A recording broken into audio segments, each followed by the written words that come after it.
दोस्तों, आप सभी की रिक्वेस्ट पे मैं लेकर आया हूँ हॉलीवुड एरोटिक मूवी का एक्सप्लेनेशन। ये मूवी की शुरुआत में ये दिखाया जाता है एक कपल मैट और कैट शादी के बाद अपनी जिंदगी की शुरुआत करने के लिए वेस्ट ईस्टर आते हैं और वहाँ एक पुराना घर खरीदते हैं। उस घर की साफ सफाई करते हुए इन्हें एक लोहे का बड़ा सा गेट नजर आता है। उस गेट के पीछे ये देखना चाहते हैं कि आखिर है क्या, तो वो इस गेट को खोलते हैं, लेकिन वहाँ पर कुछ नहीं होता, सिर्फ एक खाली कमरा होता है। दोनों फिर से उस रूम की साफ सफाई में लग जाते हैं। उसके दौरान इन्हें पूरे घर में इलेक्ट्रिक सर्किट के शॉर्ट होने की आवाज़ सुनाई देती है, जो पूरी रात इन्हें इरिटेट करती है। उस सर्किट को ठीक करवाने के लिए ये लोग एक इलेक्ट्रीशियन को बुलाते हैं, जो उस सर्किट को चेक करता है और उसका दिमाग चेक करते करते घूम जाता है। उस घर के एक दरवाजे के पीछे उसे तारों का बिछा जाल नजर आता है। उसे कुछ समझ में नहीं आता कि आखिर वो अपना काम स्टार्ट कहाँ से करे। वो बहुत कोशिश करने के बाद हार मान जाता है। आखिर में वो वापस जाने लगता है। जाने से पहले वो मैट को कहता है कि आखिर ये घर कैसे बिका। ये जानकर वो सरप्राइज है। वो इलेक्ट्रीशियन ये भी बताता है कि इस घर का पहले जो ऑनर था उसे एक अनजान लड़के ने मार दिया था। मैट को उसकी बात परेशान करने लगती है, जिसकी वजह से उसको रात भर नींद नहीं आती। आखिर में वो उस घर की हिस्ट्री को रिसर्च करता है। रिसर्च में पता चलता है कि मर्डरर का नाम जॉन ब्रो है, जिसके बारे में किसी को नहीं पता था कि वो कहाँ से आया था। लेकिन अहम बात ये थी कि अभी तक वो जिंदा है और वो एक पागल खाने में भर्ती है। आखिरी में मैट अपनी रिसर्च खत्म करने के बाद नशे की हालत में उस रूम में जाकर बैठ जाता है। वो सोचता है कि उसके सामने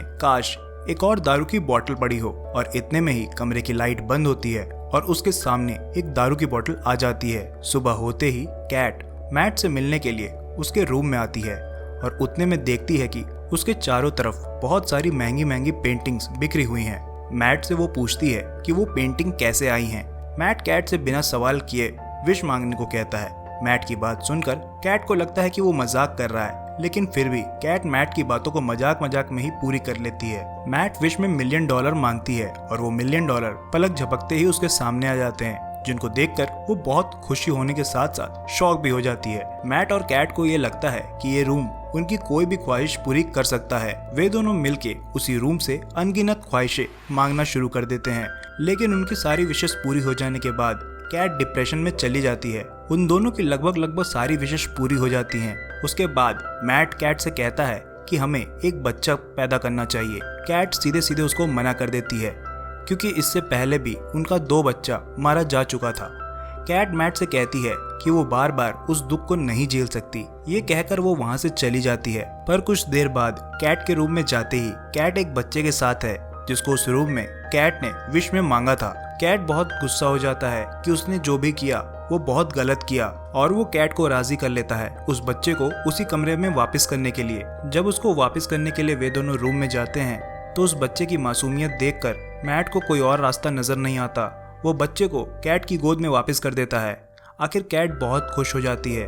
वे दोनों मिलकर उस बच्चे का नाम सैम रखते हैं। इधर मैट इस बच्चे को लेकर उसके माइंड में कई सारे सवाल घूमते रहते हैं, जिसके चलते वो कुछ पैसे लेकर जॉन के पास जाता है। जॉन को मिलने मैट जाता है, लेकिन जॉन उसके कोई भी सवालों का जवाब सीधे तौर पर नहीं देता, जिस पर मैट उससे चिढ़ जाता है। और जॉन मैट को सलाह देता है कि जितना जल्दी हो सके वो उस घर को छोड़ दे, क्योंकि एक दिन उसका लालच उसको मार देगा। मैट जॉन की बातों को सुनकर गुस्से में आ जाता है। मैट रास्ते में एक जगह पेट्रोल डलवाने के लिए रुकता है। जब पेट्रोल के पैसे देने की बारी आती है, तो मैट के होश उड़ जाते हैं। मैट के पास जितने पैसे उसकी जेब में थे वो सब राख बन चुके होते हैं। ये देखकर मैट बहुत घबरा जाता है। घर जब वापस आता है वो, तो कुछ पैसों को उठाकर खिड़की के बाहर फेंक देता है और सारा पैसा राख बन जाता है। मैट को मामला धीरे धीरे समझ में आने लगता है। वो कंफर्म करने के लिए सारे घर की दीवारों को तोड़कर देखता है और पूरा का पूरा घर अंदर से तारों के जाल में बुना हुआ होता है। दूसरी तरफ कैट सैम को लेकर बाहर जाने लगती है।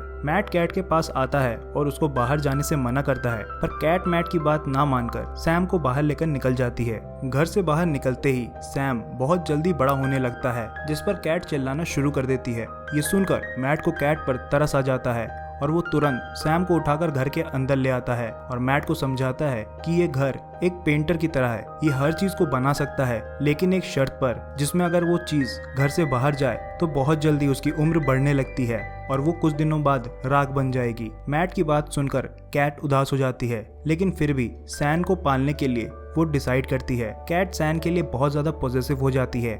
कैट सैन को घर से बाहर ना जाने के लिए डराती है और कहती है कि घर से बाहर बहुत सारे जर्म्स हैं, अगर वो घर से बाहर गया तो वो जर्म्स उसको मार देंगे। इधर मैट कैट से सैम को पालने पर काफ़ी नाराज़ रहता है और इस डिसीजन को अपनी जिम्मेदारी नहीं समझता। इसी तरह कुछ दिन बीत जाने के बाद मैट सैम को उस रूम में खेलता देखता है और उसको उस रूम की पावर्स का पता चल चुका है। मैट सैम को उस रूम में खेलने से मना करता है पर कैट मैट पर चिल्लाने लगती है। तभी उनके घर की फ़ोन की घंटी बजती है। सैम फ़ोन उठाता है। फ़ोन की दूसरी तरफ जॉन होता है। बच्चे की आवाज़ सुनकर जॉन मुस्कुरा देता है और उसे अपना नाम बताता है। उसी दौरान मैट और कैट भी आ जाते हैं और मैट सैम से फ़ोन छीन लेता है और दूसरे कमरे में चला जाता है। कैट मैट से पूछती है फ़ोन पर कौन था। सैम बताता है कि जॉन नाम का कोई इंसान था। कैट दूसरे रूम में जाकर फ़ोन पे जॉन और मैट की बातें सुनने लगती है। जॉन मैट से पूछता है कि इस बच्चे की विश किसने मांगा था।